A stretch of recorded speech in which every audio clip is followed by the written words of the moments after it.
लक्ष्मण का सुग्रीव को फटकारना। लक्ष्मण बेरोक टोक भीतर घुसाई थी। उन पुरुष शिरोमणि को क्रोध से भरा देख सुग्रीव की सारी इंद्रियां व्यथित हो उठी। दशरथ पुत्र लक्ष्मण रोषपूर्वक लंबी सांसें खींच रही थी और तेज से प्रज्वलित से जान पड़ती थी। अपने भाई के कष्ट से उनके मन में बड़ा संताप था।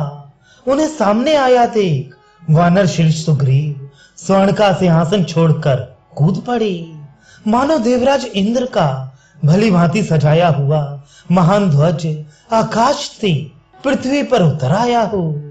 सुग्रीव के उतरते ही रूमा आदि स्त्रियां भी उनके पीछे उस सिंहासन से उतरकर खड़ी हो गईं।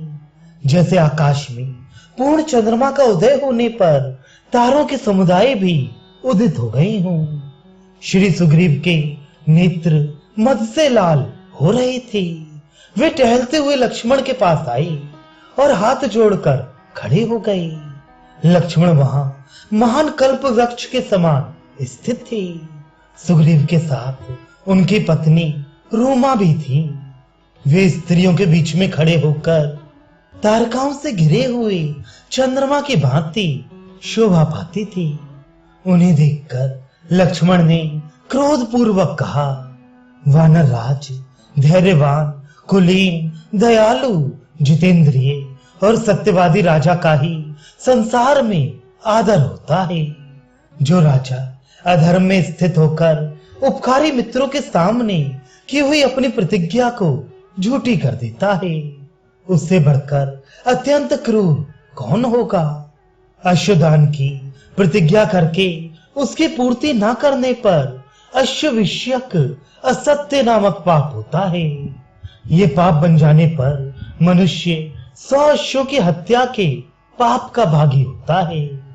इसी प्रकार गोदान विषयक प्रतिज्ञा को मिथ्या कर देने पर सहस्त्र गौओं के वध का पाप लगता है, तथा किसी पुरुष के समक्ष उसका कार्य पूर्ण कर देने की प्रतिज्ञा करके जो उसकी पूर्ति नहीं करता है, वह पुरुष आत्मघात और स्वजन वध के पाप का भागी होता है।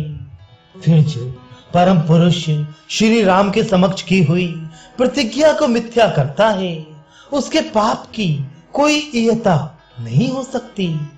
वानर राज, जो पहले मित्रों के द्वारा अपना कार्य सिद्ध करके बदले में उन मित्रों का कोई उपकार नहीं करता है, वह कृतघ्न एवं सब प्राणियों के लिए वध्य है। कपिराज, किसी कृतघ्न को देखकर कुपित हुए ब्रह्मा जी ने सब लोगों के लिए आदरणीय ये एक श्लोक कहा है, इसे सुनो।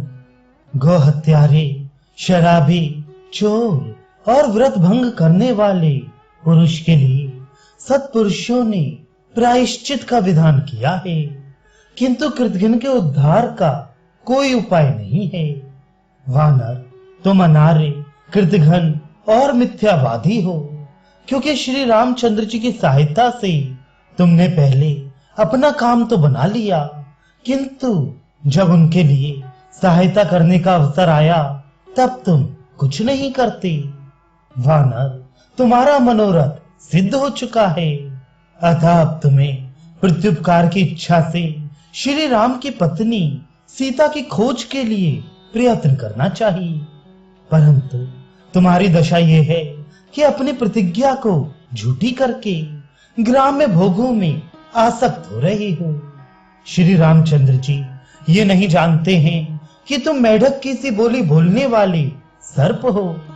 महाभाग श्री रामचंद्र जी परम महात्मा तथा दया से द्रवित हो जाने वाली हैं, अतएव उन्होंने तुम जैसे पापी और दुरात्मा को भी वानरों के राज्य पर बिठा दिया।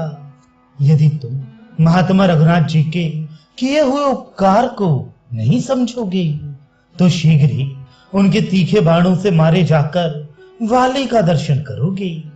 सुग्रीव, वाली मारा जाकर जिस रास्ते से गया है वह आज भी बंद नहीं हुआ है, इसलिए तुम अपनी प्रतिज्ञा पर डटे रहो, वाली के मार्ग का अनुसरण ना करो। इक्ष्वाकु वंश शिरोमणि श्री रामचंद्र जी के धनुष से छूटे हुए उन वज्र तुल्य बाणों की ओर निश्चय ही तुम्हारी दृष्टि नहीं जा रही है, इसलिए तुम ग्राम्य सुख का सेवन कर रहे हो और उसी में सुख मानकर श्री रामचंद्र जी के कार्य का मन से भी विचार नहीं करते हो।